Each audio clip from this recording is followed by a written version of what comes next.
এখানে আমি নিয়েছি চিকেনের টুকরো, গরম মশলা নিয়েছি, ময়দা, কর্নফ্লাওয়ার নিয়েছি, লাল লঙ্কার গুঁড়ো, হলুদের গুঁড়ো। চিকেনের নুনটা আগে থেকেই মাখিয়ে নিয়েছিলাম। ভালো করে এটা আমি মাখিয়ে নেব। বানাবো দহি চিকেন পকোড়া। আগে ভালো করে মাখিয়ে নিলাম। কড়াইতে সরষের তেল গরম করে পকোড়াগুলো খুব সুন্দর করে ভেজে নেব। এই যে দেখুন, খুব ভালো করে লো টু মিডিয়াম ফ্লেমে ভালো করে ভেজে নেব। এই যে দেখুন, ভালো করে ভেজে নিয়েছি। দিয়ে দিলাম একটু কাঁচা লঙ্কা। তারপর এটা আমি তুলে নিচ্ছি। ঠিক আছে, এই যে দেখুন তুলে নিলাম। এখন আমি ওই তেলের মধ্যে একই রকম শেপে কাটা আলু ভেজে নিচ্ছি। খুব মুচমুচে করে ভেজে নেব। এই যেটাও ভেজে তুলে নিলাম। তারপর এটা আমি চামচের সাহায্যে ভালো করে মিশিয়ে দিয়েছি।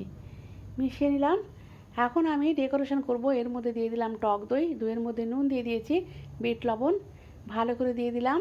তারপর দিয়ে দিলাম ধনেপাতা কুচি। এর উপরে আরেকটু দই দিয়ে দিলাম। এই যে দেখুন, কমপ্লিট হয়ে গেছে আমার দহি চিকেন পকোড়া। তো কেমন হয়েছে জানাবেন।